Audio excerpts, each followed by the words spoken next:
Bonjour les gens. Bon, cette vidéo, on redoutait de la faire un petit peu parce que voilà, c'est pas non plus hyper glamour. Mais il faut en parler. Ouais, puis il faut vraiment qu'on vous en parle parce que vous l'avez beaucoup demandé. Donc, on va vous présenter les toilettes sèches.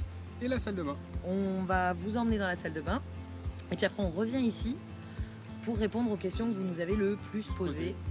Puisque voilà, c'est un peu le but de ce partage, c'est de répondre à vos interrogations. Donc si vous hésitiez à sauter le pas, parce qu'on doit vous avouer qu'au départ, on avait des toilettes nautiques, parce qu'il existe deux sortes de toilettes. Alors il existe les toilettes nautiques que nous avions, c'est des toilettes où on a un réservoir et où on a un tuyau qui descend depuis l'extérieur, et il existe les toilettes à cassette qui sont sur la plupart des camping-cars où on doit vider une cassette dans des toilettes ou dans des endroits prévus à cet effet.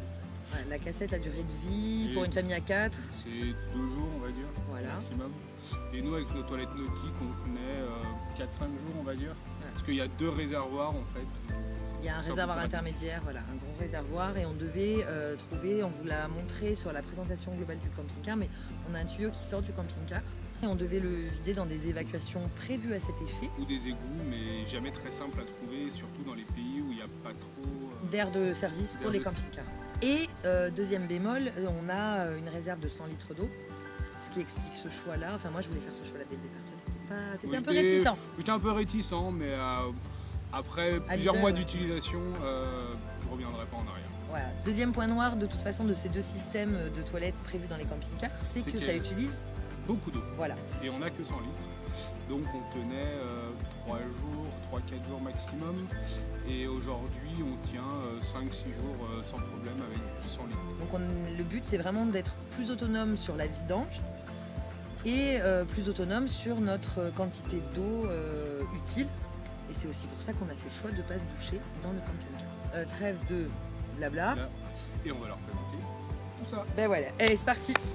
Bienvenue dans notre immense salle de bain. On ne peut pas tenir à deux dedans. On va commencer à parler de la douche et de l'hygiène en général. Et on parlera de toilettes après puisqu'il faut qu'on les vide. Donc, très pratique, cet immense miroir. Je le disais déjà dans la vidéo de présentation, qui donne cette sensation d'immensité. Voilà. Par contre, il y a un inconvénient, c'est que du coup, au niveau des crochets, il faut savoir que les crochets, c'est très pratique. On n'a pas assez de murs. Du coup, on a acheté des ventouses pour pouvoir fixer des choses. Et ça tient le temps que ça tient. On a un petit sac pour les brosses à cheveux. Ici, avec ici tous les accessoires de coiffure, là, les élastiques et compagnie. Et les gants de toilette. Donc là, je les ai nettoyés, ils sont en train de sécher. Le petit lavabo. Ensuite ici, le lave-main et le dentifrice. Ah, ça c'est mes petits crochets à cheveux. Le verre à dents, hyper utile pour ne pas utiliser trop d'eau. L'huile de coco, c'est pour prendre soin de mes cheveux et de mon corps. Ma trousse de maquillage, tout est là. Les brosses à dents. Donc, je parlais de la fenêtre qui est pratique pour dire bonjour à Liam. Bonjour Liam. Au revoir Liam. Donc la fenêtre qui est très pratique pour aérer, et le store en fait qui n'est pas comme les stores qu'on a devant, puisque celui-ci il est occultant mais il reste transparent pour avoir de la lumière, puisqu'on s'en fiche qu'il fasse noir pour dormir. Et il y a la moustiquaire. Mais s'il fait nuit ici, c'est un peu le bémol de cette salle de bain, c'est que les enfants n'arrivaient pas à allumer la lumière. Sauf que grâce aux toilettes sèches, qui sont hyper costauds, ils montent dessus et hop, ils peuvent allumer la lumière. Et puis la trappe avec la moustiquaire. Au-dessus, on fait attention que ça tombe pas. Il y a une petite réserve, là, il y a une petite réserve avec nos parfums, essentiellement. Et de la réserve de salle de bain, quoi. En gros, pas grand-chose. Donc là, il y a la douche. Si on voulait s'en servir, avec un petit rail et un petit rideau de douche, comme ça. Voilà. Avec l'évacuation de la douche qui est en bas, d'où l'importance de bien faire ses niveaux quand on part, quand on veut se doucher. Je ne sais pas ce que tu vois, mais on va y arriver. Notre douche est fonctionnelle. C'est que nous avons délibérément fait le choix de ne pas nous en servir, mais on n'a pas démonté le système. Donc on a un pommeau de douche qu'on a changé dans un magasin de bricolage parce que celui d'origine était vraiment pas terrible, mais en fait on s'en sert pas. Il passe. Et il passe par la fenêtre. Alors ça c'est pratique si on veut faire une douche rapide d'été vraiment. Voilà. si on avait de l'eau. Et donc elle fonctionne cette douche, mais c'est juste qu'on a fait le choix délibéré de ne pas s'en servir. Ici, très pratique, le petit filet pour aller prendre la douche dans les campings ou sur la plage. Ça permet de tout transporter, même quand c'est mouillé, comme ça sèche et ça moisit pas dans un sac fermé. Le sac pour le linge sale. Ici, on l'a vidé parce qu'il y avait une poubelle. C'est notre poubelle de tri pour tout ce qui est verre, carton, papier, etc. De ce côté, là, très pratique. Ça, c'est en fait un porte-foulard. Je crois que ça vient de chez Ikea. Ça nous sert à faire sécher les serviettes de bain. Et le dernier petit placard ici où il y a une réserve de papier toilette. On va faire une courte pause pour vider les toilettes et on s'en retrouve. Et là, on va aborder la partie des toilettes sèches. Donc il y a deux poubelles. Une poubelle ici où on va trouver la sciure. Donc c'est notre réserve de sciure et quand c'est plein, ça nous dure une très grosse semaine, 10 jours. Et ici, c'est la poubelle pour le papier. Voilà, je ne vous montrerai pas.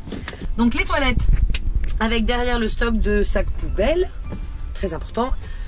Ici, alors il y a deux façons de les ouvrir. On a enlevé le seau, ça y est, vous inquiétez pas. Soit pour s'en servir, soit pour les vider. Voilà. Donc c'est très artisanal. Merci Aline et Mika pour cette fabuleuse rencontre autour des toilettes qui nous ont permis d'avoir des toilettes sèches. Donc elles sont loin d'être parfaites, mais elles ont le mérite d'exister. Sachant que ce qui est compliqué, c'est qu'il n'y a pas d'angle. Donc voilà, c'est un peu découpé. C'était l'ancien système de réservoir nautique avec la tirette ici, qu'on tirait, et puis le petit promontoire où étaient posées les toilettes. Donc voilà, donc on va remettre un seau. Je pense qu'on va faire ça. Donc, monsieur, le seau, s'il vous plaît. Assistant, le seau. 10 centimes le litre de sueur, mesdames et messieurs. C'est une offre exceptionnelle. Allez, hop. Voilà. Donc, une fois qu'on a mis le petit sac poubelle sur le seau, on prend de la sueur. Alors là, elle est encore compactée parce qu'il faut que je la décompacte dans le réservoir parce qu'il n'y en a plus beaucoup. On la décompacte et on est assez généreux. Je dirais que je fais une recette de cuisine. Bienvenue sur la chaîne de cuisine des Hirouillards. Comment bien réussir ces toilettes sèches. Soyez généreux sur l'assaisonnement. Voilà, hop, ça, voilà. On va remettre un petit peu. Il faut bien que ça absorbe bien au fond. Donc, hop, je vais essayer de pas en mettre de partout. Parce que là, on le fait un peu à l'arrache. Normalement, on décompacte. Normalement, nous décompactons dans le décompacteur derrière. Voilà, petite sciure bien pratique. Hop, on soulève. On cherche où est la charnière pour la mettre dans l'encoche ici. Et voilà. On essaie de bien mettre les redors correctement. Et maintenant, les toilettes sont prêtes à l'usage. Tout simplement. Et donc, à chaque fois qu'on a fait ce qu'on avait à y faire, on rajoute un petit peu dessus. Je crois que on a fait le tour.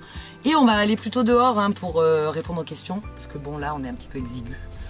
Et puis, il n'y a plus glamour comme pièce. C'est quand même la salle de bain. C'est nous. C'est parti. Go.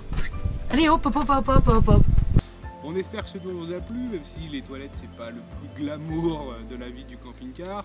Mais c'est un indispensable. C'est quotidien, on va dire. Voilà. Et donc, on va répondre aux questions qui nous ont été le plus posées. Ouais. Donc, Audrey. Je me rappelle, oui. C'est toi qui vas répondre aux questions. Ok. Et c'est moi qui vais te les poser. Ok. Ok. Donc, Audrey. Oui. Est-ce que les toilettes sèches sentent? Alors, les toilettes sèches ne sentent pas. Parce que la sueur absorbe les odeurs. Et on utilise aussi, alors là, on est un peu en fin de flacon, mais des huiles essentielles qu'on met dans la sueur, à base de lavande ou de tea tree, qui permettent justement pas de les camoufler parce que le tea tree c'est un désinfectant aussi, donc c'est quand même intéressant. Et ça sent beaucoup moins, tu me confirmeras, que les toilettes chimiques. Exactement. Est-ce qu'il est difficile de trouver de la sciure? Et quelle sciure peut-on utiliser? Alors, j'ai envie de dire oui et non. Au départ, quand Mika et Aline nous ont aidés à installer nos toilettes sèches, ils nous ont fourni de la sciure de leurs travaux. Sachant que la sciure qu'on trouve chez le menuisier, elle est gratuite le plus souvent, mais elle prend énormément de place, donc, et puis elle n'est pas évidente à trouver. Donc on s'est rabattu sur une deuxième solution qui est la sciure pour lapin.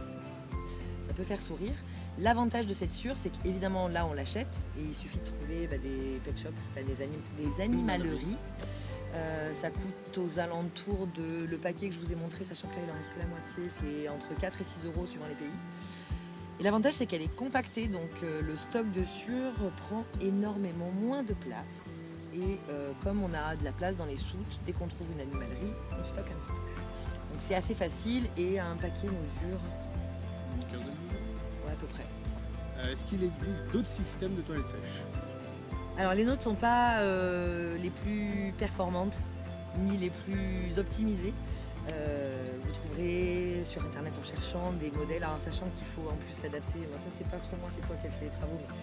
Mais les camping-cars, il n'y a rien qui est droit. Donc il y a des découpes et des découpes. Mais on peut avoir un réservoir pour la Sure qui soit intégré de manière différente. Enfin, chacun fait comme il veut, comme il peut, en fonction du véhicule qu'il a. Est-ce que les enfants arrivent à s'en servir facilement? Alors l'avantage qu'on avait, c'est qu'on avait déjà des copains qui vivaient à la campagne et qui avaient des toilettes sèches. Donc c'était pas une première pour eux, ils avaient déjà utilisé. Daphné, elle n'oublie pas du tout. Liam, il a tendance à oublier de rajouter la Sure après son passage. Donc c'est juste que quand nous on y va la fois d'après, on met double dose de Sure. Mais sinon, ils ont bien compris la poubelle pour le papier et la poubelle pour la Sure. Et ça pose aucun problème. C'est même plus facile que quand il devait pomper. Bon, Liam il avait 1 an de moins, mais quand il devait pomper pour alimenter les toilettes en eau et pour que ça s'évacue, les pédales étaient vraiment très dures, alors que là, c'est super facile. Où est-ce qu'on vide les toilettes sèches? Je vais te laisser répondre parce que ce n'est jamais moi. C'est un deal qu'on a passé avant le voyage. Je ne m'occupe pas des toilettes. Donc les toilettes sèches, on les vide à 2 endroits. Soit si on est en pleine nature, pas au bord d'un cours d'eau, etc., on fait un trou avec la pelle et on verse dedans, sachant qu'on ne met jamais le papier, donc ça est comme du compost. Même on ferme le sac poubelle et on les met dans une benne à ordures classique. Donc vous en avez de partout, c'est beaucoup plus simple que notre système nautique qu'on avait avant, où il fallait qu'on trouve un endroit spécifique, un égout, etc. pour les vider. Là c'est vraiment plus simple, on ferme le sac plastique, on prend le sac, on le met à la poubelle et c'est fini. Il suffit de rincer le seau et on est reparti. Exact, sachant qu'on n'utilise pas de produits chimiques, contrairement aux autres toilettes, donc c'est du compost qui est propre. Oui, c'est du compost qui est propre. Il faut savoir qu'on achète des sacs plastiques un peu type jardinage assez épais, pour justement qu'il n'y ait pas de soucis quand on les met dans les bennes, pour pas qu'il y ait de fuite. Ils sont vraiment très épais, ils se percent pas. On espère qu'on a répondu à toutes vos questions. Si vous en avez d'autres, posez-les nous en commentaire, on se fera un plaisir d'y répondre. Si vous avez aimé cette vidéo, faites-nous le savoir, ça fait toujours plaisir. Et puis abonnez-vous. On vous fait des bisous. Des bisous. T'es prête? Oui. Bienvenue.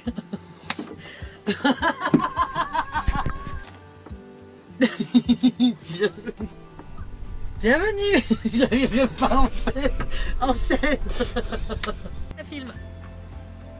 Ouais.